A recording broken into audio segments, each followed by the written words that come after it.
momento vamos a disfrutar con la presentación de Norma Filiberte Aldebol, presidenta de la Sociedad Puertorriqueña de Genealogía y cabeza de la amplia delegación que ha venido a Tenerife, a Canarias, y ha estado acompañando todos estos días y que van a estar continuando sus investigaciones hasta el final del mes.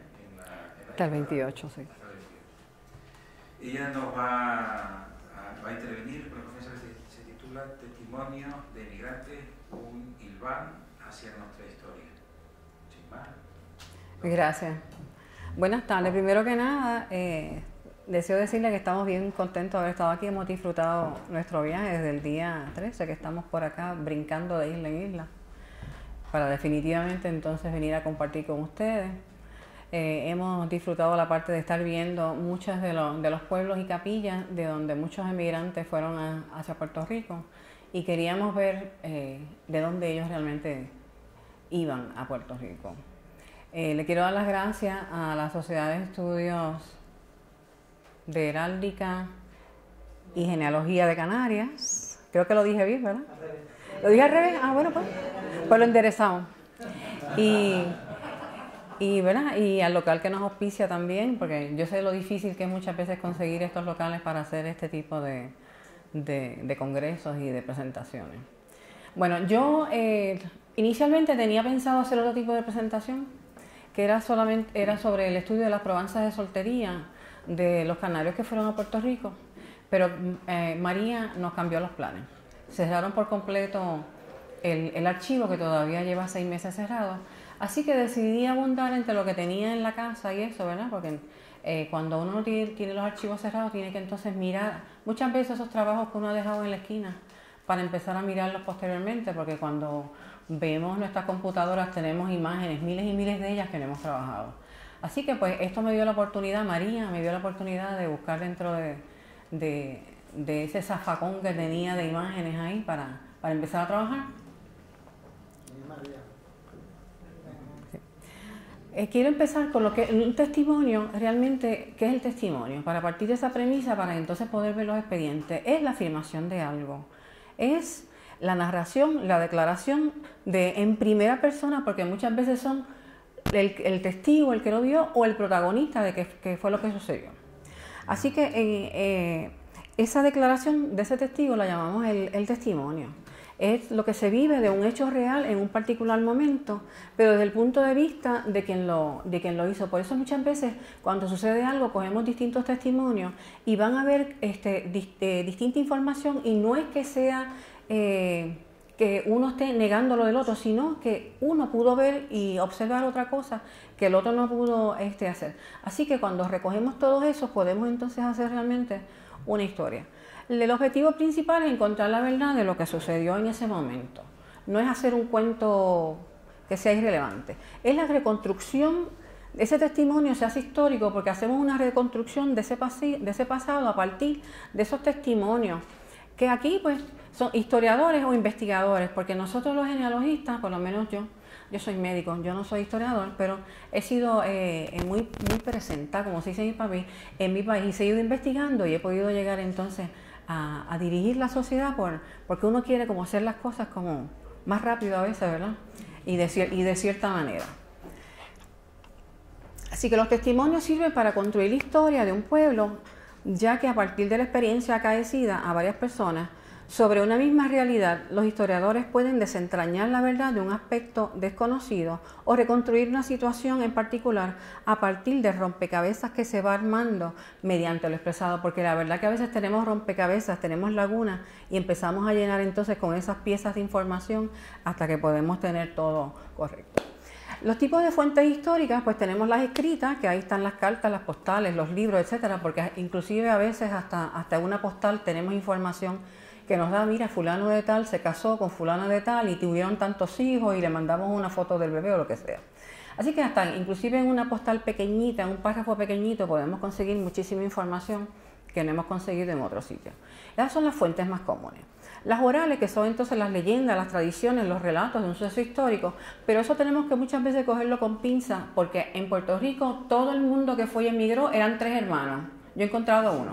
Así que Y el otro cuento era que uno se quedó en Cuba, uno se quedó en Santo Domingo y otro se quedó en Puerto Rico. Eso también estamos por verlo. A lo mejor aquí podemos encontrar algo, ¿verdad? Pero no fueron hermanos, o fueron parientes que eventualmente van a entroncar. Porque eso es lo que yo estoy viendo aquí, que todos vamos, mientras más arriba lleguemos, vamos a entroncar en familias, en las familias aquí de Canarias. Y las partes materiales, la memorabilia, las fotografías y otros. Así que estas fuentes históricas son cualquier testimonio escrito, oral o material que nos permite la reconstrucción, el análisis y la interpretación de esos acontecimientos históricos. Así que partiendo de la premisa de lo que ellos dicen es verdad, vamos entonces a presentar 4 tipos de testimonios aquí que nos han sido muy útiles en nuestras investigaciones. Vamos a presentar una probanza de soltería, que para mí, a mí me encanta la probanza de soltería, eso que dicen, por ejemplo, yo, Norma Feliberti, que soy hija de Manuel y de Norma, que nací en Añasco y que fui para tal sitio, estudié en tal sitio. Nos dicen en un parrafito parte de la vida y muchas veces los motivos de emigración, que para nosotros son un interrogante muchas veces, y nos dicen también la fecha de emigración y hacia dónde emigran primero, porque hay veces que no llegan a Puerto Rico primero, sino que van a otro sitio y luego entonces van a Puerto Rico.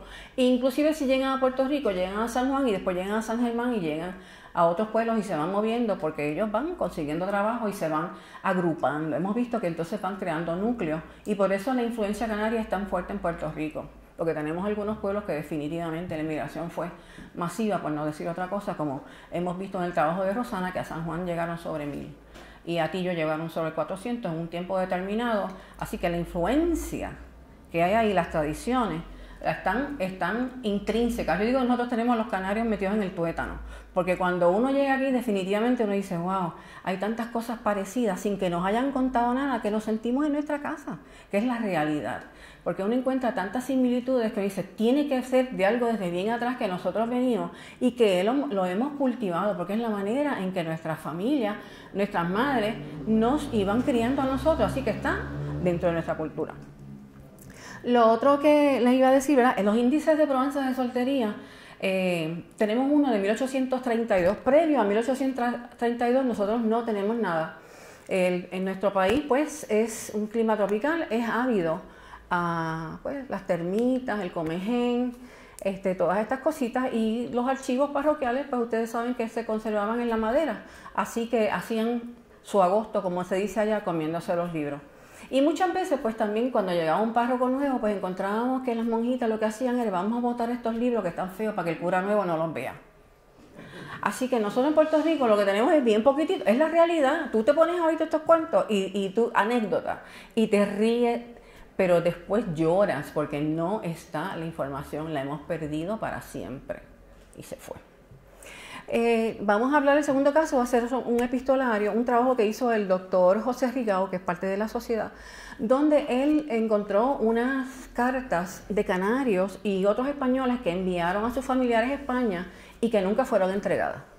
Así que tenemos la suerte de que él las consiguió y tenemos varios casitos que pudimos estudiar y que son lo más interesante. Y lo más interesante de ellos es que casi ninguno de ellos lo teníamos en nuestra recopilación de canarios que emigraron a Puerto Rico.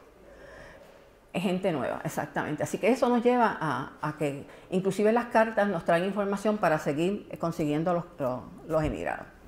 El otro caso que vamos a estudiar es el de las peticiones de gracia hidalguía, y por ello podemos saber uno de los casos más interesantes y famosos en Puerto Rico, que era el soldado Pepe Díaz, que se decía que era el soldado más valiente que el rey tenía y que falleció en el puente de Martín Peña en San Juan cuando el ataque de los británicos en 1797. Le decían Pepe Díaz. Así que nosotros pudimos conseguir la información de un Pepe y Díaz. Imagínense, eso es una hazaña conseguirlo. Porque uno dice, bueno, si fuera un apellido un poquito más raro, pues lo encontramos. Pero un José y Díaz, olvídate que habían miles de José y Díaz. Y lo último va a ser el testimonio, las declaraciones que surgieron debido al tumulto de los canarios que fundaron el pueblo de San Luis del Príncipe de Humacao en 1722, y por lo cual entonces el gobierno ordena una investigación y de esa delegación se iba a encargar de la situación. Por las declaraciones de ellos que sabemos sobre la fundación, desarrollo y ocaso del pueblo de San Luis del Príncipe de Humacao. Bueno, las probanzas de soltería, yo entiendo que todos ustedes han visto lo que es una probanza de soltería. Es un expediente donde surge la petición de un pretendiente, que también se llama el aspirante o el orador, y que no había nacido en Puerto Rico, o que inclusive si hubiese nacido en Puerto Rico había estado fuera, como los que iban a estudiar a Europa y luego regresaban, tenían que probar que eran solteros y que no tenían voto religioso, porque también se zafaba por ahí alguien que ¿verdad? Quería casarse y por acá tenía otro compromiso. El pretendiente lo que debía probar era que estaba soltero, además que era católico, apostólico y romano, porque eso era una de las cosas que había que declarar.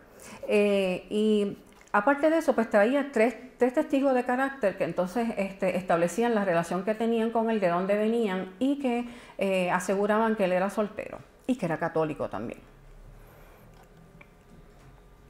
Interesantemente, esos testimonios nos ofrecen mucha información: la procedencia, la naturaleza de los padres, su edad, su oficio, su vecindad, el año de llegada a Puerto Rico, en la mayoría de los casos, y el motivo y la causa de emigración de su país natal. Asimismo, los testigos nos ofrecían sus datos personales, sino que también la relación que tenían con esa persona por la cual estaban declarando, y que tenían que decir que no les habían pagado o coercido y que no le estaban dando nada por detrás para declarar lo que iban a decir ahí, porque todo eso se prestaba para esas cosas. O sea que, el coño se ríe, pero es la realidad, siempre se ha visto eso. Así que vamos a estudiar la soltería de un caso que yo encontré particular. Él viene de Lanzarote. Y en este expediente es interesante porque nos envían el certificado de bautismo de él. Hay también su hermano solicita, entonces en San Bartolomé de Lanzarote solicita a las autoridades que digan que él es soltero, al cura también que haga una declaración de que él es soltero. O sea que el tipo venía bien avalado declarando de que él estaba soltero y no tenía votos religiosos. Y nos dice: en la iglesia parroquial del apóstol San Bartolomé de Lanzarote, a 25 de junio de 1854, yo, don Bartolomé, caballero cura ecónomo de dicha iglesia, bauticé, puse óleo y crisma a Gervasio Marcial de los Dolores, hijo legítimo de José de Guadalupe y Rita Navarro, naturales y vecinos de este pueblo. Abuelos maternos, María Martín, y padre no conocido.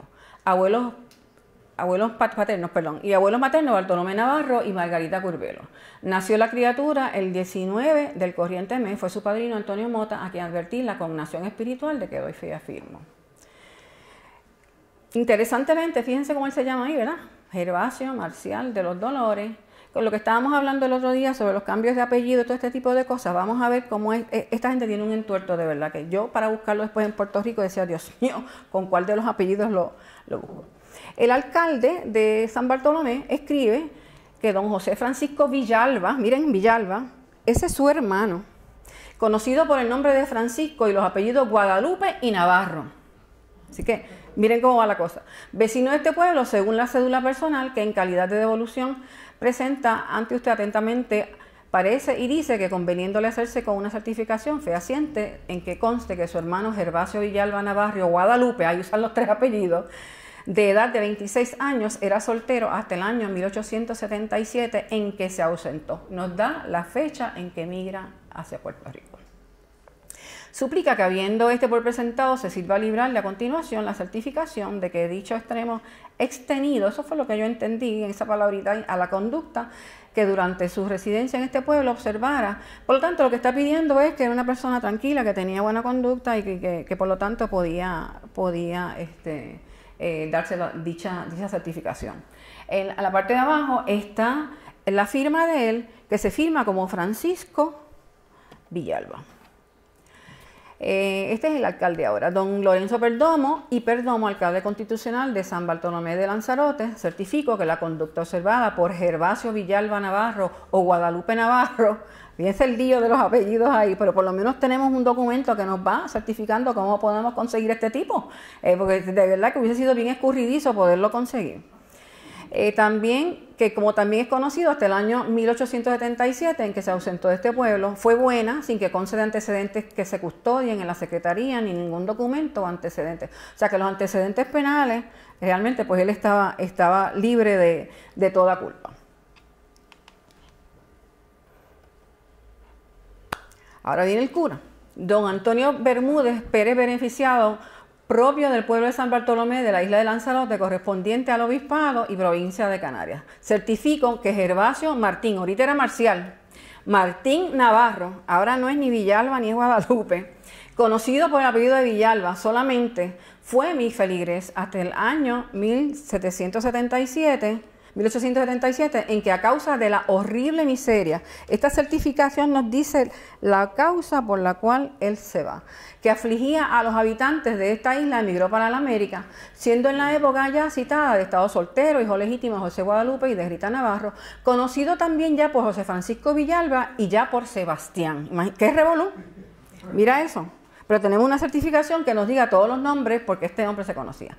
Que igualmente certifico que el Gervasio Martín, ahorita era Marcial, Navarro, Arias, Villalba, hasta la época en que se ausentó de este pueblo, conservó buena conducta. O sea, que si no tuviéramos estos documentos en esta probanza de Saltería, no había manera de conseguir este tipo. Porque lo íbamos a conseguir de todas las maneras y entonces el nombre del padre iba a ser Francisco, iba a ser Sebastián y iba a ser José. O sea que iba a ser bien difícil que uno dice, bueno, ¿son 3 personas o son 1? O sea que uno no sabía realmente lo que estaba pasando. Este es la imagen de la certificación del cura, ¿verdad? Donde él dice que sí, que mantenía, que era de la feligresía hasta 1877. Y ya luego el vicario foráneo de la ciudad, Gervasio Marcial de los Dolores, Guadalupe, ya no es Martín, ahora es Marcial de nuevo, natural del pueblo de San Bartolomé de Lanzarote, de estado soltero, 26 años, nos da la edad de él y todo. Hijo legítimo de José Guadalupe, ahora no es Sebastián, y de Rita Navarro, y vecino de esta ciudad de San Germán. Comparece y expone que desea elevar al sacramento el matrimonio que tenía convenido con María Salomé Morales, que era de natural del Rosario. Rosario es un barrio que queda entre San Germán y Mayagüez, y tiene hasta su iglesia y nunca llegó a ser pueblo. En Puerto Rico pasó eso en varias ocasiones, así que eso entonces se adosa al área de San Germán. Pero fíjese lo que dice, que el promovente, como es natural de la isla, habiendo salido de su país natal hacía 3 años, esto es el año 1777, y dirigiéndose primero a Costa Firme. Así que si lo buscamos en los barcos, en los manifiestos, no lo vamos a encontrar a Puerto Rico. Luego de ahí, en América, donde permaneció 8 meses y de cuyo punto vino a la capital de esta isla, permaneciendo 1 año en la capital, y últimamente fijó su residencia en San Germán. Él estuvo en la capital.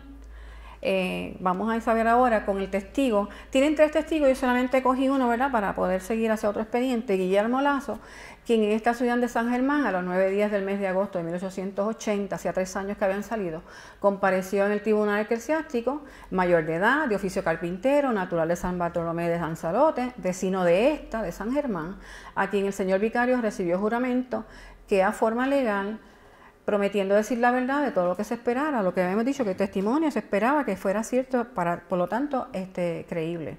Que su nombre es como él dice, que tiene 25 años de edad, que es natural de San Bartolomé, católico, apostólico, romano, que vino a esta isla hacía 2 años, porque el 3er año lo cumplía entonces en Costa Firme, que venía a declarar a instancias de las partes sin que por ello haya mediado ninguna oferta, ni se le había prometido ninguna cosa, o sea que no le estaban pagando, que no era un testigo pago, que no le consta que exista entre los aspirantes al matrimonio ningún impedimento ni civil ni religioso, que conoce perfectamente de trato y vista y comunicación al promovente desde su niñez, porque los 2 eran del mismo pueblo, que allí salieron juntos hacía 3 años para ganarse la vida, fueron a Costa Firme, estuvieron 8 meses. De allí pasaron a la capital, donde trabajaron en las obras del famoso seminario conciliar, que es donde coincidentemente nosotros, la Sociedad Puertorriqueña de Genealogía, realiza a veces sus reuniones en San Juan. Fíjate qué cosa así. Así que viendo nosotros los trabajos hermosos que hacen aquí de madera, nos vamos a fijar con más detalle cuando vayamos allá nuevamente. Así que nos dice también que fue bautizado en San Bartolomé. O sea que el testigo no solamente nos dice el dato sobre el aspirante, el pretendiente, sino que nos da datos de él y nos da una historia de vida de esa persona que lo conoce, que estuvieron juntos, que salieron, donde trabajaron, y que él da fe, por lo tanto, de que es una persona que está libre para casarse, y al igual pues conoce a la pretendida, que también está libre para casarse, y que no tienen ningún orden sacro. Y tenemos la firma ahí de Guillermo Lazo. A mí me encantan las firmas porque en ausencia de una foto, para mí eso es lo más cercano a la persona, de su puño y letra, ¿verdad?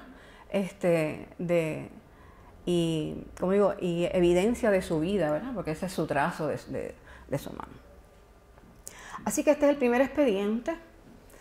Eso fue en 1879 que se realizó esa dispensa. Vamos a ir para atrás en el tiempo en estos casos. El segundo caso es de las cartas de migrantes. Y forman parte del epistolario, como le dije, del doctor José Rigao. El libro se llama Puerto Rico en la conmoción de Hispanoamérica, Historia y Cartas íntimas, 1820 al 23. Eso fue publicado en el 2013. Contiene cartas enviadas de Puerto Rico a España que nunca fueron entregadas. Entre ellas hay varios isleños y son cartas ya de carácter personal, informal, utilizan un lenguaje coloquial y cotidiano. Y en ellas usualmente lo que le dicen es: estamos bien, qué bien les ha ido, qué falta le hacen, la añoranza por su tierra, el anhelo de que ellos vengan y se unan con ellos. Y definitivamente contienen una carga emotiva bien grande. A mí una de ellas me recordó, yo estuve 10 años fuera de Puerto Rico y hasta que volví y regresé. Este señor que está ahí me capturó. Y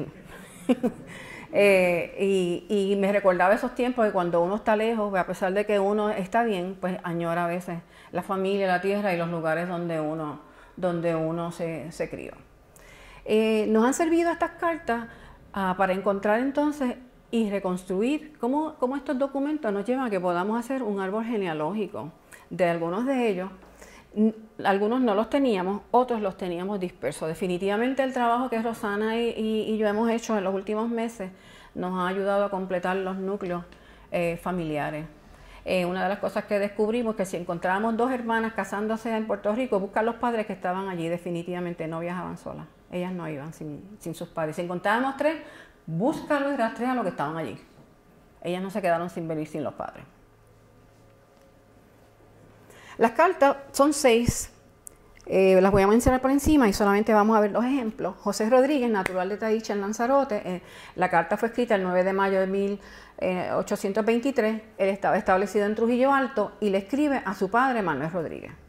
Salvador Hernández, ciudad de Canarias, el 15 de junio de 1823, estaba en Aguadilla, le escribe a su padre Cristóbal Hernández. Candelaria González Lino, de la ciudad de Gran Canaria, el 29 de mayo de 1823, en Aguadilla, le escribe a su hermana Rosalía González Lino y a su madre Rosa González Lino. María Cabrera Virriel, de Tías, Lanzarote, el 10 de junio de 1823, esta residía en Guaynabo, le escribe a su padre Domingo Cabrera. José Cecilia, allá aparece luego como Cecilio, natural de Lanzarote, el 13 de junio de 1823 en Guaynabo, le escribe a sus hijos y nietos. Y Antonia Isabela Ortega Morales, de Telde, en Gran Canaria, junio de 1823, vivía en San Juan, le escribe a su madre y a su hermana, de Telde, que no teníamos ninguno en el libro que emigra a Puerto Rico. Vamos a ir con el caso de María Cabrera. El dato que teníamos era que ella se llamaba María Cabrera, que ustedes saben, María son muchas, y su padre era Domingo Cabrera en Canarias.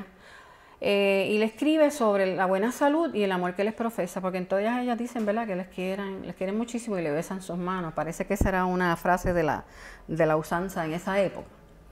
En el sobre decía que era Domingo Cabrera en la parroquia de la Candelaria, lugar de Tías, en Lanzarote. Él le escribe desde la isla de Puerto Rico, parroquia de Guaynabo, el 10 de junio de 1823. Mi amado Padre y Señor, celebraré que al recibo de esta se halle usted gozando la completa salud que yo para mí deseo en compañía de madre y demás de la casa.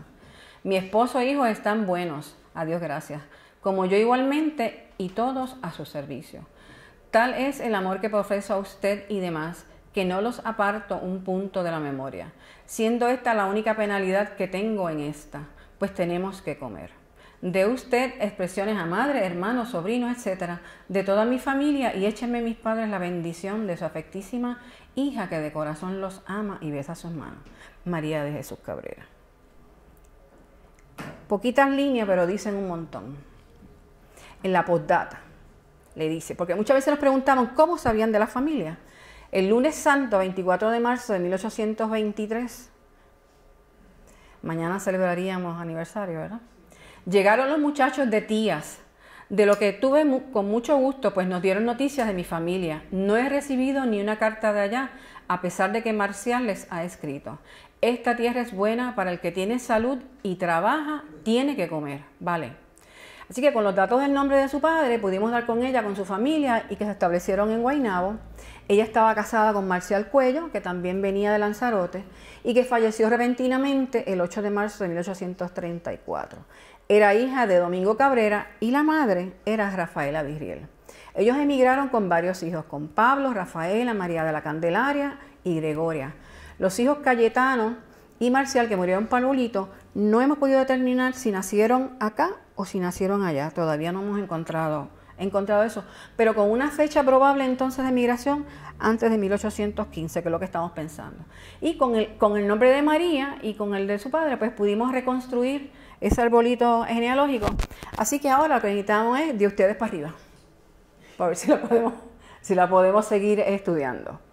Eso lo pudimos hacer, como digo, rastreando, porque sabíamos que era de Guaynabo, nos metimos en los libros parroquiales de Guaynabo y primero encontramos una hija y con el casamiento de la hija daba el nombre de la madre y así pues seguimos buscando. Esta es la defunción de María de Jesús, que nos dice que era hija de Domingo Cabreras y Rafaela Virriel, casada con Marcial Cuello, natural de la misma isla, era vecina de Guaynabo, vivía en el sitio de Atonuevo, que hoy en día es un barrio, antes se llamaba sitio, en la época de ellos, 1823, y tuvieron por lo menos 6 hijos, que fueron los que le mencioné anteriormente. Falleció de 70 años, ya era viuda de Marcial y recibió sepultura el 13 de mayo de 1841. En el acta de su defunción, el esposo aparece como Manuel y no aparece como Marcial. Marcial Cuello, pues también encontramos su defunción. Decía que estaba casado con María Cabrera, que era labrador, que era natural de Lanzarote. Eso encontramos que en Guaynabo, que es un pueblo cercano al lado de San Juan, los que fueron mayormente fueron de Lanzarote y de Fuerteventura, a diferencia de otros pueblos. O sea que podemos encontrar si alguien está buscando un canario en Guaynabo, pues y lo más probable es que sea de una de esas 2 islas, porque es lo que hemos encontrado hasta ahora concentrado ahí. Así que esta gente se comunicaban definitivamente, no era que se iban al azar y quedaban perdidos. No sabemos dónde nacieron los niños más pequeños. Él enfermó repentinamente y de camino al pueblo con su hijo se murió.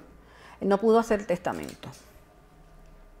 Encontramos a su hija Gregoria Cuello, que era natural de Lanzarote, hija de Marcial y doña María, casó el 27 de febrero de 1824.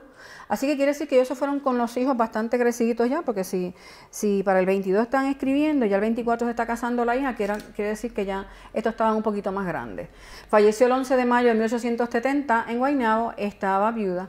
En la defunción suya, esa es otra pista, nos dice que su madre era de apellido Virriel, no nos ponen el apellido de la madre Cabrera. Así que eso nos da una pista siempre cuando en Puerto Rico nosotros encontramos que una mujer de repente es Rodríguez y de repente es Virriel y vuelve de nuevo otra vez Rodríguez y es Virriel, tenemos que buscar que es canaria, porque eran las que hacían este juego de apellidos allá. No lo hemos visto con otros pueblos emigrantes a Puerto Rico, lo hemos visto específicamente en los canarios, que parece que quieren jugar con nosotros, y que no lo estemos encontrando o que nos rompamos la cabeza.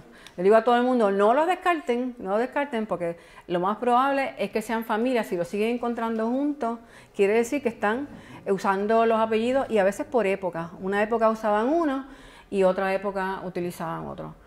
No sé si era por conveniencia o no, porque ya allá no habían en las asociaciones a lo mejor que tenían acá, ¿verdad?, de estatus.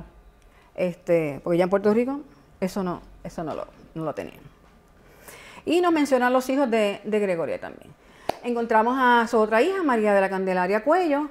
Ese es su acta de defunción, natural de Lanzarote, hija de Marcial y de doña María. Así que nosotros fuimos encontrando, ¿verdad?, las actas y los hijos que están comprobados y certificados en genealogía. Yo digo, si usted no tiene el documento, es mitología. Así que yo no les traje una mitología, yo les traje una genealogía a partir de una carta. Tenemos a Pablo, que era el que lo estaba acompañando en el momento en que él expira, y el barrio que está abajo y hacia la derecha es Hato Nuevo. Ahí era que entonces ellos estaban ubicados, ahí era que ellos vivían. Tenemos también las defunciones de los parvulitos, uno murió de 2 años y uno murió de 7, 8 años. No sabemos todavía si ellos nacieron en Puerto Rico o no, no hemos podido encontrarlo, porque pues a veces las actas de Guaynabo las podemos encontrar en San Juan, así que eso nos cuesta tiempo, pero entendemos que si encontramos algún nacimiento de estos chicos, encontramos la fecha de migración de esta familia, así que eso lo tenemos para un futuro proyecto, sí, definitivamente. Son muchos, realmente son 5,000 y pico, como digo a Rosana, no podemos hacer 5,000 genealogías, es demasiado, así que tomamos algunas al azar. El otro caso es José Cecilia de Macher. Con nosotras allá nos cuestionaban si era Cecilia o era Cecilio, lo escribimos mal, lo escribieron mal, porque lo escriben mal el documento, no somos nosotros, ese es el documento que lo escribe mal. Pero fuimos allá, y fuimos al pueblo, y fuimos a Macher, y encontramos, según decía ahí, que tenía tierras en Macher. Esa era la manera de los antiguos de decirle como tal al pueblo. El apellido allá sigue como Cecilia y en Puerto Rico sigue como Cecilio. Esa es otra de las cosas que encontramos, que al emigrar los apellidos mutan, cambian, se transforman y se adaptan al nuevo sitio. Esa es una de las partes que es difícil, es que uno dice, mi Aldebol no era Aldebol, era Ardebol, pero en Puerto Rico pronunciamos mucho la R como una L, así que se llama Aldebol. A la hora de buscar, pues no lo encontraba. Así que encontramos a José Cecilia y él escribe a sus hijos. Fíjate, eso me gustaría después encontrarlo porque él deja hijos y nietos acá. Quiere decir que él emigra mayor, él no emigra joven. Queridos hijos de toda mi estimación, quiera la divina providencia de cuando ésta llegue a sus manos, le halle gozando de cabal salud en compañía de mis nietos y demás conocidos. Hijos, la última carta que he recibido ha sido fechada el 23 de abril del corriente año, entregada por mano de Julián Suárez en el mes de esta fecha. En cuanto a la tierra no es mala, pues todo lo que se siembra allá, acá sembrándolo también se da acá. Lo que te puedo decir es que en tanta tierra como yo tenía en Mácheres, sembrada de café, al cabo de 4 años se hace al pie de sus 400 pesos. En cuanto a su madre, hay 2 años que está enferma y no mejora, pues ya he estado en manos de 11 médicos y he gastado mucho, pero con todo no estoy mal. Francisco tiene 6 veces vacunas suyas y 400 palos de café, o sea que habían prosperado porque tenían tierra y todas estas cosas. Y pagar 11 médicos para una enfermedad en aquella época tienen que haber tenido dinero. Porque casi no habían médicos, imagínate, buscar 11 médicos que vinieran a ver la doña, había que tener chavos, como nosotros decimos. En cuanto a que me dicen que se vienen, se pueden venir. Yo tengo tierra para trabajar hasta que puedan comprar. Y Francisco desea mucho de verlo. Y Matías, que está en mi compañía. No se ha casado. Hasta ahora está estimado de todos. Manuel está en lo suyo y con un tiro de onda se alcanza de su casa a la mía. O sea que vivían cerquita. Yo no sé cuánto es un tiro de onda, ¿verdad? Pero debe ser bastante cerca. Sí. Si acaso se vinieren, casa no faltará para vivir, en lo que se hace otra. El ganado vale mucho acá, pues una vaca parida, por ruin que sea, vale 25 pesos. Y dice, no importa que la vaca eche una porquería, como quiera te la van a pagar. En esta isla, el que trabaja tiene que comer, pues hay agua por donde quiera. El verde no se acaba nunca, solo que haga muchísima seca. Yo en donde estoy me mantengo sin tener que pedirle a nadie nada. En cuanto al molino, si lo quieren traer, para una precisión, tráiganlo, pero acá no hay molino de viento ni se necesita, pues yo sin él estoy pasando. Acá hay hombre que tiene 500 reses y con poco trabajo las mantiene, pues no es de menester cogerles hierba como allá. Ahí puedes conocer si la tierra es buena. Ahora el almud de café vale 2 pesos y es cuanto tengo que decirles. Reciban mis memorias y de su madre y de Manuel y de Matías y de Frasquillo. Se les darán a mis hermanos y a mi compadre Francisco y a su mujer, y que tengo por noticia que a comadre Manuela se la llevó Dios. Y memoria a tío Salvador Bermúdez y a su mujer y sus hijos. Su padre que los estima y desea verlos, Joseph Cecilia. Postdata, si se vienen, vénganse solos, pues su dinero no lo gasten en flete de nadie, tráiganlo en el bolsillo. O sea, como que dicen, no se embarquen con más nadie, vénganse ustedes solos y guárdense el dinero, que es lo que necesitamos acá. O sea que las cartas son lo más interesante, ¿verdad? Porque nos dan idea de cómo ellos perciben también la vida en Puerto Rico, de que bueno, el que está por allá sabe definitivamente la sequía, no hay agua, no hay ríos, y en Puerto Rico definitivamente hay ríos por todos lados, hay agua por todos sitios, hay agua de más.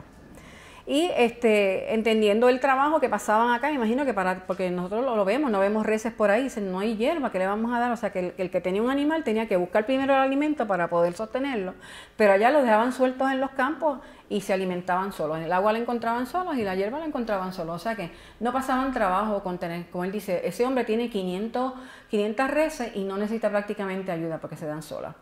Así que tenemos a José Cecilia, María Sánchez, que era la esposa, y los 3 hijos.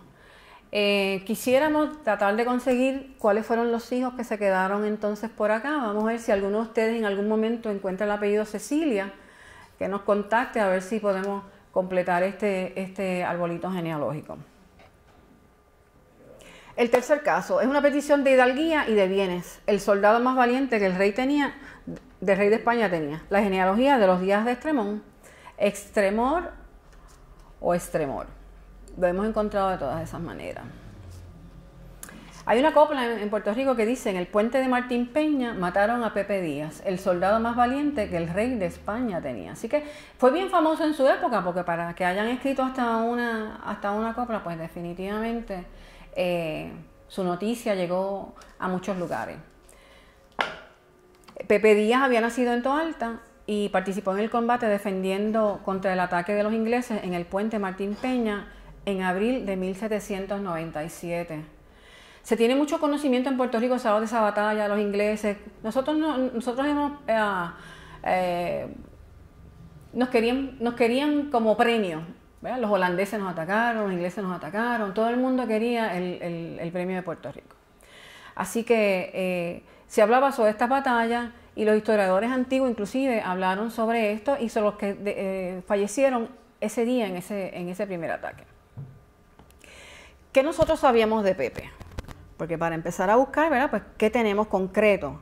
Que era sargento mayor de las milicias de Toalta. Tenemos un problema. Los libros de Toalta de esa época no existen en Puerto Rico, así que no podíamos buscar el nacimiento de él. Que su hermano también era sargento de milicia de Toalta, Francisco Díaz, que participó en los encuentros con los ingleses en Martín Peña, que fue uno de los 3 muertos de ese día, que falleció a consecuencia de una herida por cañón en el combate el 30 de abril de 1797, que murió soltero y que no dejó descendencia. Nos chavamos, ¿verdad? Porque entonces, ¿cómo vamos a buscar? Según nos dice Fray Íñigo Abad y la Sierra, que es uno de los primeros historiadores de Puerto Rico, esto es parte de la descripción de ese día. Dice: por nuestra parte tuvimos 3 muertos, entre ellos el sargento mayor de Toalta, don José Díaz, a quien una bala de metralla lo dejó en la orilla del puente, a que se había avanzado, y 8 heridos, pero ninguno de gravedad.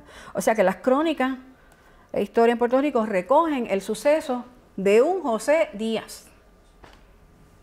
¿Va? Pero cuando uno está buscando, ¿verdad? Pues dicen que el que busca, encuentra. ¿Cómo llegamos a saber quiénes eran estos días? Bueno, pues hay un expediente que lo promueve un sobrino de él, que es don Juan Pedro Díaz, en solicitud de los derechos que tiene él y sus sobrinos a poseer terrenos pertenecientes en los baldíos como acción de gracia de la lealtad acrisolada de su difunto hermano, que murió defendiendo a la patria en 1797. El rey, gobernador y capitán general e intendente de la isla y ciudad de San Juan de Puerto Rico. En representación documentada de 16 de junio de 1798, un año después, solicitó don Pedro Díaz, sargento mayor retirado y vecino del partido de Río Piedras en esta isla, por sí y a nombre de sus hermanos, que en premio de los buenos servicios del sargento mayor que fue del partido de Toalta en la propia isla, don José Díaz, y honroso sacrificio que hizo de su vida, perdiéndola gloriosamente en la última invasión que intentaron los ingleses, y al contraído por otros sus hermanos y ascendientes de que acompañaba justificación, me dignara concederle privilegio de hidalguía libre del pago a media anata y sin erogación de otros gastos. Visto en el Consejo de Indias, con lo que en su inteligencia y de lo informado por la Contaduría General, expuso mi fiscal y consultándome sobre ello en 2 de diciembre del año próximo pasado, es resuelto, entre otras cosas, no condescender a dicha solicitud, pero sí atendiendo a la subsistencia, utilidad y comodidad de los interesados, que de las tierras ralengas que de esa tierra repartáis gratuitamente suertes proporcionadas entre los hermanos Díaz, que no las tengan, como también a sus hijos e hijas, para que se extienda y ocupe la utilidad propia y del Estado una familia benemérita de él, y muy digna de mi gratitud, y en consecuencia os ordeno y mando dispongáis lo conveniente para que tenga efecto esta mi real resolución, por ser así mi voluntad. O sea que le deniegan la hidalguía, pero sí le conceden los favores, ¿ves? Ser favorecida a la familia con las tierras. Entonces viene don Juan Pedro Díaz a declarar, y aquí es que tenemos la pieza de rompecabezas, que dice: si me conocen de vista, trato y comunicación, si les tocan las generales de la ley y si igualmente conocen a mis otros hermanos, lo expresen por sus nombres. Si les consta que somos hijos legítimos de don Juan Díaz Estremón, ya difunto, y si este era legítimo hermano de José Díaz, que murió en el campo de batalla inmediato al puente Mártir Peña. Si del mismo modo les consta que mi padre, don Juan, y su hermano don José eran hijos legítimos ¿de quién? De José Díaz Estremón, natural de Canarias. Ahí rápido nos conectamos. Y vecino de Toalta, y si todos los descendientes han sido útiles a su patria. Quiere decir que entonces en esa petición nos da, ya no era un día pelado, era un Díaz de Estremón. Para yo corriendo llamé a Toño. Y me dice: Norma, no está como Estremón, está como Estremor. Y era un apellido antiguo que ya habían dejado de utilizar, pero en Puerto Rico lo adoptan de nuevo. Así que gracias a ese apellido, pues entonces pudimos conseguirlo. Más adelante proceden otros testigos que mencionan los hijos de Juan. Juan tenía 15 hijos, había estado casado con 2 mujeres, y se dice que su tío, el famoso Pepe, todos eran hijos de José Díaz Estremón. Así que teníamos a Juan Pedro Díaz, que era hijo de Juan Díaz Estremón, era hermano de José Díaz, sabíamos que en la campaña había estado también Francisco, y que eran hijos de José Díaz Estremón. Así que nos faltaba buscar la mamá. Pero ya habíamos brincado a Canarias en general. Ese es uno de los problemas, que nos dice Islas Canarias y para conseguir es difícil. Encontramos que Joseph Díaz Estremón era natural de La Orotava. Estaba casado con Lucía García Martínez. Se casaron más o menos para 1740. Ese matrimonio no lo hemos conseguido. Y su primer hijo, Agustín Joseph, nació en Santurce, en San Juan, y fue bautizado el 2 de agosto de 1741. Por eso pensamos que se casaron más o menos para 1740, porque Lucía, la madre, nació en 1723, o sea que estaba bien jovencita. Estaban establecidos en Toalta. Desde 1747 habían pedido que les concediera la merced de unas tierras en la Loma del Viento, en Toalta. La Loma del Viento actualmente queda en un área en Naranjito, que es un pueblo que se desarrolla de Toalta. Así que, ¿qué más conocíamos? Bueno, pues en el escrito general de los actos, de demolición de los actos en Puerto Rico, del siglo XVI al XVIII, se encuentra que el alférez, era un alférez, o sea que su padre era alférez, estaba en las milicias, pidió una caballería en la ribera del Toa, en la Loma del Viento. Era el Toa, que todavía no era ni Toa Alta ni Toa Baja, todavía no se había fundado el pueblo. Y hubo otro señor, don Marcos Candosa, que se opuso, pero como quiera se lo concedieron, porque tenía agua. Los abrevaderos de Guadiana, del sitio de Guadiana, estaban ahí. Así que a ellos no les convenía que don Joseph cogiera ese área de esas tierras, porque, pues, ¿qué pasaba? Pues entonces ellos tenían que ir a buscar agua a otro sitio. Así que, como les mencioné, el apellido Estremón está acá está en Estremón, en Puerto Rico está como Extremón o Estremón. Me imagino que de acuerdo a quien la escolaridad del que estuviera escribiendo, pues lo iban poniendo. Sí. Tenemos el dato de que Joseph ya estaba establecido en la Loma del Viento en 1747 y Toalta fue fundada en 1751, por lo que los Díaz de Estremón formaron muy probablemente parte de las familias fundadoras de dicho pueblo. El problema es que los libros, ¿verdad?, no están, así que no podemos confirmar ese dato, pero entendemos que estaban en las tierras y en el área donde se funda el pueblo. Su primo segundo, Pedro Díaz de Estremón, formó parte del grupo de familias canarias establecidas en San Luis del Príncipe, en Humacao. En la declaración que hizo Gaspar González acerca de San Luis del Príncipe en 1722, se anota el dato de Pedro Díaz de Estremón. O sea que ellos también venían con su familia. Don Joseph Díaz de Estremón y Lucía García, que era la esposa, tuvieron a Agustín, a Carlos, a don Pedro, a José, a Pedro, a Bárbara, a Francisca y a Juan Justo. Así que fíjense ustedes que uno no es para desanimarse, se muere un hijo que es soltero, que no tiene descendencia, pero por los hermanos podemos entonces reconstruir y conseguir la familia. Por eso yo siempre recomiendo que no se hagan árboles completamente directos, lineales, ascendentes o descendentes, sino que se hagan laterales, porque muchas veces si nos estancamos en nuestra genealogía para arriba o para abajo, por los laterales probablemente podemos llegar. Joseph era hijo de Domingo, aquí nuestro amigo Toño, ¿verdad? Nos ayudó definitivamente, disfrutamos mucho, ¿verdad, Toño, buscando esto. Era hijo de Domingo Díaz, que nació en La Orotava, que se casó con Juana Donis de Medina. Me imagino que después ustedes encontrarán de sus genealogías que se puedan ir atando con esta gente. El 15 de octubre de 1691 se casaron. Ella era hija de Juan de Medina y María García. Esto está anotado en el libro de Matrimonios 1 de Islas Canarias, de Tenerife, la Orotava. Nosotros ponemos todo San Juan de la Orotava, Tenerife y Islas Canarias, ¿verdad? Para que no haya la duda del sitio que estamos diciendo. Domingo Díaz era hijo de Domingo Díaz y de Francisca Hernández, con Juana Doris de Medina, hija de Juan Antonio y de María García. Y tenemos el señor, cortesía del señor José Antonio González Marrero. Gracias, Toño.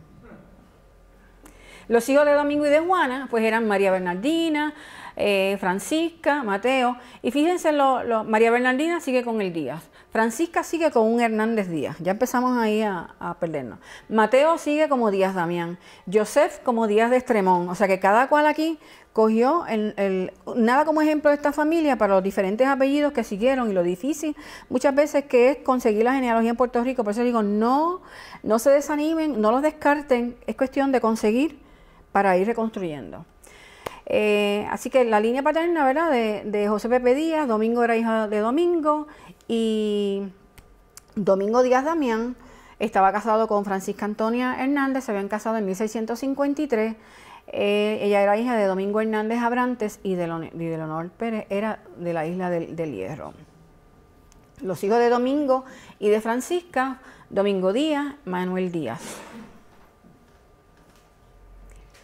Ayer estuvimos visitando la iglesia y definitivamente pues la iglesia de La Orotava no es donde esta gente se bautizó. Es el sitio, es el lugar, pero entiendo que esta iglesia fue reconstruida en 1788 y ellos están en Puerto Rico antes de 1745, así que ellos fueron bautizados entonces en la iglesia más viejita. Yo que creía, tengo la foto de la iglesia.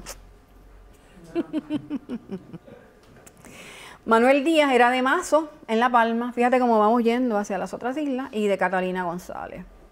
Los hijos de Manuel fueron Domingo Díaz Damián, Jorge Díaz de Estremor y Roque Díaz Damián. Casi ninguno de los que estaba acá siguió el apellido, fue entonces la línea.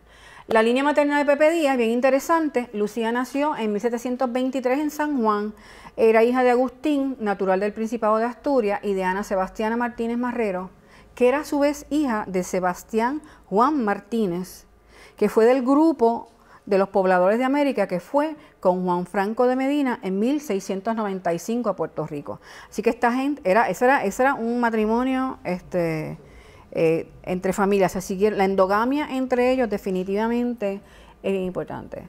Aquí don Octavio escribió un artículo que Rosana y yo rápido nos lo bebimos, donde él tiene los padres de Sebastián Juan, y ese padre de Sebastián Juan había tenido un primer matrimonio donde una de sus hijas se llama Isabel de Morales, que está casada con Salvador Rodríguez Cupido, quien también fueron en ese grupo de pobladores de América. Y nosotros no sabíamos la relación, porque imagínate, de un Martínez a un Morales. Lo curioso es que cuando empezamos a buscar, porque Rosana, esta que está aquí, la colora, desciende de Sebastián Juan. ¿Okay? Así que le interesó particularmente cuando le dije eso, y, yo también voy a buscar. Y se puso a buscar también. Y lo interesante es que tan pronto ellos llegan a Puerto Rico, encontramos un hijo, que ahora no me acuerdo exactamente la fecha, y donde ellos no aparecen ninguno con apellido, simplemente se menciona hijo de Sebastián Juan y de Lucía María. Pero luego vamos siguiendo viendo cómo según va pasando el tiempo y entonces aparece él con apellido y ella a veces sí y a veces no, pero agarramos la familia, no se nos perdió. Estaba en los libros, pero no lo habíamos asociado. Así que Rosana se dio la tarea, consiguió bastante de los hijos. Ese es un proyectito que tenemos para después, porque seguimos dándonos trabajo, ¿verdad? Seguimos buscando porque nos interesa. Lucía y Joseph deben haber casado más o menos para 1740. No hemos encontrado ese matrimonio, pero por lo que vemos ella se casó bien jovencita, lo que tendría entonces sería 16 o 17 años. Aquí tenemos la defunción de Lucía, donde nos dice que fue sepultado en el convento Santo Tomás de Aquino de la ciudad de Puerto Rico, el cuerpo difunto de Lucía García, casada que fue con Joseph Díaz, recibió todos los santos sacramentos, otorgó testamento, su cuerpo será sepultado en el expresado convento, amortajado con hábito de Santo Domingo, la va a acompañar el cura, el sacristán, será acompañante de las comunidades dominicas y franciscanas, se le va a cansar misa cuerpo presente, se le dirán 3 misas de alma, que se le dieran las mandas forzosas de medio real a cada una, mandó también que se le dieran 60 misas rezadas, mandó que de su quinto se sacara una parte para su... Esta mujer tenía chavo, porque para dejar todo eso, definitivamente, imagínate, 60 misas, que iban a ser entonces a nombre de ella, de los padres y de los dolientes y todos los demás que seguían por ahí para abajo. Así que definitivamente Lucía tenía dinero, o fueron haciendo dinero. Este es los padres de Lucía, y este es el matrimonio de Ana Sebastiana Martínez, donde nos dice, ¿verdad?, que ellos contrajeron matrimonio, él era de Asturias y ella era de Puerto Rico. Él también había pedido en 1700, Agustín llevaba ya tiempo en Puerto Rico, había tenido un matrimonio inicialmente con Leonor García, desconocemos si esa Leonor García también era canaria, eso es un dato que no hemos podido conseguir, pero entendemos que debería serlo, con toda probabilidad. Y ya él había pedido ser relevado de la pesa del Hato María de la Merced por espacio de 3 años, porque decía que lo estaba poblando. Relevarlo de la pesa era relevarlo de llevar las reses a San Juan, donde de acuerdo a la proporción que él tenía, le quitaban algo para que se utilizaba para la carne, para el alimento de los militares que estaban en San Juan. Así que él se quería librarse como del income tax de ese año. O sea. Ese es el arbolito de Pepe que hemos podido reconstruir. Y entiendo, se podría llegar más atrás, pero nada, lo hice de 4 generaciones, porque no vamos a poner aquí un arbolote grandote. Era para que viera que por lo menos pudimos hacerlo. Y todo eso de un Pepe, de un José, que definitivamente yo entiendo que a veces pensamos que los apellidos más sencillos no los vamos a encontrar, y si lo hacemos. Con ello le debemos devuelto a Pepe Díaz y a su lugar correspondiente los descendientes de los emigrados de Canarias a la isla de Puerto Rico, porque no se sabía que él era de descendencia canaria. Pues ahora nosotros nos hemos encargado de publicarlo a los 7 vientos de que era descendencia. Bueno, la cuarta parte, no sé cómo vamos de tiempo. Son y 20, tenemos 10 minutos. Pues vamos a ver como abuelo de pájaros rapidito. Este es el último expediente, según fuimos 1879, 1823, 1797, este es 1722. Interesantemente, la Fundación Desarrollo y Ocaso de San Luis del Príncipe de Humacao y sus primeras familias pobladoras. Las noticias se tienen por un expediente que se encuentra en Sevilla, y una parte de ellos tiene que se llama Auto sobre el tumulto de los isleños y reconocimiento del sitio de la población de Humacao y repartimiento de estas tierras. Así que nosotros sabemos, ¿verdad?, que desde el comienzo, desde un principio, los canarios iban a Puerto Rico y se les prometían dádivas, se les prometían otorgación de tierras, semillas, instrumentos para labranza, transportación sin costo, gratificaciones de la corona para gastos de salida, manutención y sustento del emigrado y familia por varios meses y otros. Así que, ¿quién no se iba? Imagínate, si te van a mantener, nos vamos, no hay problema. Sabemos que también habían unas casas de paso aquí en La Laguna donde ellos se reunían hasta que tenían el número completo de familia. Toño, tenemos pendiente conseguir esas casas de paso, porque ellos lo que hacían era que las reunían acá hasta que entonces se completaba el número, ¿verdad? Sobre el tributo de sangre eran 200 toneladas por 5 familias, para que tenían que llevarla, y que esas 5 familias debían por lo menos tener 5 miembros de familia, que fueron 25 personas. Así que muchas veces no se cumplieron con las cuotas, no se cumplieron con ninguno de las cosas que se suponía. En la inmigración canaria, pues como vemos, Puerto Rico fue para nosotros unos sitios favorecidos, pero lo que vemos aquí no fuimos en ningún momento. Aquí lo que se ve es Cuba, Santo Domingo, Venezuela y otros, y nosotros y América. Y nosotros estamos ahí, no hay una sola mención. Estamos un poco tristes, pero nosotros le vamos a demostrar que definitivamente sí estábamos entre los sitios favorecidos, porque ellos decían que iban para Cuba, ¿y dónde se bajaban? En Puerto Rico. Y decían que iban para Uruguay, ¿y dónde se bajaban? En Puerto Rico. Pero eso no consta en los libros. Nosotros responsablemente estamos haciendo entonces, ¿verdad?, nuestra debida labor para demostrar que los canarios sí les gustaba estar en Puerto Rico, definitivamente.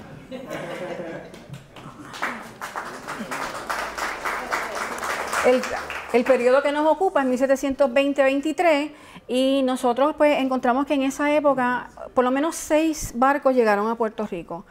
2 de ellos son los que van a ocupar nuestro trabajo para la fundación de San Luis del Príncipe. De los primeros que llegaron, en 1720 llegó Nuestra Señora de las Angustias. Uno de los pobladores va a ser de este barco. Interesantemente, en este barco fueron la familia Márquez, que fue de niña María, y fue la madre de nuestro famoso pintor Campeche. Así que la madre de Campeche era canaria. Y fue en 1720, fue a Puerto Rico, creo que tenía 7 o 8 años, fue pequeñita. Así que ese barquito fue bien importante porque dejó bastante historia para hacer notar que iban a Puerto Rico también los canarios.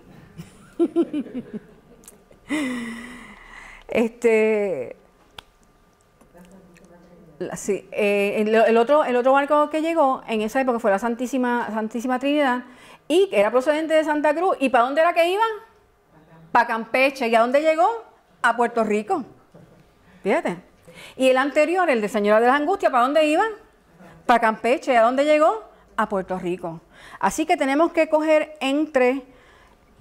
¿verdad?, entre comillas, cuando decían que iban para otros sitios, porque definitivamente la inmigración canaria a Puerto Rico ha quedado debajo de la mesa, porque lo que se documentaba era que iba para otros sitios, no que iba para Puerto Rico. Llegó en 1722, esta es una de las más importantes, la Urca San Clemente, cuyo destino era ¿cuál? La Habana. No iba para Puerto Rico. ¿Y paró dónde? En Puerto Rico. Así que, fíjense, con este trabajo nosotros vamos demostrando que iban hacia Puerto Rico, pero su destino cuando salían de aquí era otro, no era el de nosotros. Ahí llegaron 30 familias para un total de 150 personas. Su dueño era el capitán don José González Cabrera, era natural del puerto de Santa Cruz, y él trajo a todas esas familias. Tenemos el otro que fue don Bartolomé Sánchez Carta, que trajo la nao Nuestra Señora de la Candelaria, San José y las Ánimas, mejor conocido como el Palmero, y esa trajo 125 personas. Dentro de esos grupos, unos se llamaron las primeras familias, unos las segundas familias, y nosotros mencionamos entonces que los otros moradores que no estaban dentro de esas primeras ni segundas familias, ellos mismos se autodenominaron de esa familia. Así que lo que vamos a hacer es que vamos a pasar rapidito. Ellas llegaron a San Juan, estaban 6 meses. Usualmente los canarios llegaban a San Juan hasta que se determinaba a dónde iban a ir. ¿Por qué? Porque las familias canarias, la inmigración canaria usualmente se destinaba a la fundación de pueblos en Puerto Rico. ¿Por qué? Porque conocían lo que era la agricultura de subsistencia. Así que con poco se sabía que ellos iban a echar para adelante. Si podían subsistir en estas tierras tan agrestes, que no tienen agua, que lo que tienen volcanes no tienen nada, imagínate en Puerto Rico con ríos por todos lados y gramas y verde por todos sitios. O sea que definitivamente ellos iban a prosperar y no era mucho lo que el gobierno entonces tenía que hacer con ellos. Aunque inicialmente cuando ellos fundaban los pueblos, les traían negros esclavos y fundaban unas talas y eso, y los ayudaban entonces a montar las casetas donde ellos iban a vivir. La vida no les fue fácil. La dificultad de la labranza se enfermaron varios de los colonos. Los que estaban por allí cerca, ellos tuvieron la desgracia de que había cerca un hato que estaba destinado al contrabando, así que ellos no les favorecían nada que se estuviese estableciendo un poblamiento allí, así que le echaban los cerdos para que les rompieran los huertos y todo lo que ellos habían sembrado. No les habían dado, el tumulto realmente se hace porque ellos quieren que los dejen, como quien dice, tranquilos y que entonces les den la propiedad de la tierra donde están, para que entonces las otras personas no les sigan reclamando que ellos no son de allí y que ellos no van a estar allí. La muerte fue una de las cosas que a ellos le cogieron, no sabemos la enfermedad porque no lo dice en los documentos, pero de las primeras familias, una cuarta parte falleció. Y cuando llegaron las segundas familias, en cuestión de pocos meses ya se habían muerto 4 y tenían otros enfermos. No sabemos si hubo una plaga para esa época, porque no tenemos la documentación, pero también hace pensar a uno, si esa otra gente no los quería allí, sabrá Dios qué cosas pasaron que sucedieron esto. No queremos ser más pensados, pero no podemos ser bobos tampoco, ¿verdad? Pues no los querían allí. Lo que se hizo fue que se cogió al barbero Jerónimo Agustín de Horta, él fue el que hizo el memorial, y a Gaspar González, que fue el que le dijeron que tenía que venir a San Juan a decir lo que estaba pasando, y lo cogieron preso. Cuando saben lo que está pasando, pues entonces deciden que definitivamente hay que investigar esta situación y que tienen que mandar una delegación. ¿Y a quiénes envían? Pues a Sebastián Juan Martínez y a Juan Hernández de la Sierra, que eran ¿de dónde? De las Canarias, y que iban a entender la idiosincrasia de la gente que estaba allí, por lo tanto lo que estaba pasando. Así que entonces empieza la declaración de todas estas personas y cómo pudimos ir reconstruyendo parte de esta familia. La idea fue que no dijera solamente Julián Rodríguez Piernagorda con su mujer y 3 hijos, sino que nosotros queríamos que aparecieran los nombres, ¿verdad?, de esos ausentes y que no fueran un número más. Así que encontramos a Julián Rodríguez Piernagorda, era de Tejina. Vamos a pasar rapidito sobre ellos, ¿verdad? Bueno, tenemos aquí Benito Álvarez, Sebastián Méndez de Acevedo, Juan Lorenzo García, Cristóbal Trejo, Fernando Alonso. Encontramos varios de sus hijos, Tomás Llanes, ese apellido lo he visto por acá que es bastante frecuente. De Tegueste el Viejo, no del Nuevo. Hemos aprendido muchísimo. Agustín Lorenzo. Esas son las primeras familias. Miguel Luis Cidrón. Toño me ayudó en esto muchísimo. Decía, Toño, mira, tengo este apellido aquí, me suena raro. Y dice, pues esta gente es de por acá. Gaspar González Enríquez. Las declaraciones fueron por varios días, ¿verdad? Como fueron tantos. Juan Ramírez Navarro. Andrés Hernández Borrallo. Esto nos dio trabajo, porque aparecía en unas ocasiones Borrallo y en otras Hernández Borrallo. Pensábamos que eran 2 distintos, hasta que por fin pudimos ver que era uno solo. Por las mujeres son las que nos dan la... Jerónimo Agustín Horta, Pascual Pláceres de Olivera, Cayetano González de los Santos, Domingo Borrallo Rodríguez.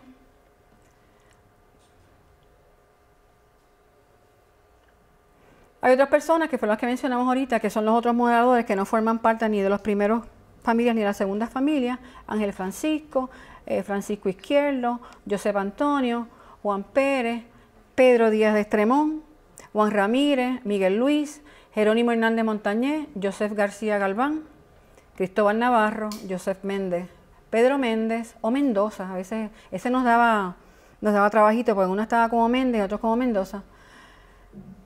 Pedro Mendoza, Felipe Donis, Diego Suárez Miranda, Ángel Francisco, Benito Álvarez, Francisco González, Adrián González y numerosos más. El ocaso de San Luis del Príncipe, está ahí. La documentación examinada nos dice que el pueblo de San Luis del Príncipe de la Ribera de Humacao se estableció bajo buenos augurios y recibió todas las ayudas que el Estado y la corona tenían a mano. No obstante, desde el principio tenía todas las de perder. La epidemia que causó 44 muertes y que aparece en la documentación desalentó a los nuevos colonos. Sumado a esto, tuvieron que soportar la destrucción del fruto de su trabajo por los animales de los antiguos colonos, que los enviaban para destruir las cosechas. A esto hay que añadirle la animosidad y el hostigamiento que sufrieron de parte de los vecinos y la amenaza que los haría a partir de allí tan pronto cambiase el gobernador. Subyacente está asimismo el deseo de los labradores canarios de obtener la titularidad de las tierras que trabajaban. Solo así podrían enfrentarse a los antiguos pobladores, dueños de hatos y que constantemente usaban esas tierras y su acceso al mar para contrabandear. El poblado de San Luis del Príncipe desapareció, pero sus pobladores no. A esto los encontraremos a través de sus descendientes en varios pueblos, los Hernández Borrallo en Las Piedras y Bayamón, la descendencia de Pedro Mendoza en Cagua, al igual que la de los Rodríguez Pierna Gorda, la de Felipe Donis y como también los Méndez de Acevedo. En San Juan se obtiene evidencia de la descendencia de las familias Hernández de la Sierra Borrallo, que se continuaría expandiendo a Bayamón, Guaynabo y Sabana del Palmar. De Jerónimo Hernández su prole se establece en San Juan, al igual que la de Fernando Alonso, la de Agustín Lorenzo, la de Joseph García Garbán, la de Sebastián Méndez de Acevedo y la de Diego Suárez Miranda. Con este trabajo entendemos que les hemos devuelto su identidad y rescatado del olvido a esos canarios que llegaron a nuestras costas con sus ansias de encontrar nuevas oportunidades y de levantar sus familias. De la misma forma hemos logrado identificar y reconstruir en gran parte los números familiares que participaron de este esfuerzo, convirtiéndolos en algo más que un número. Muchas gracias.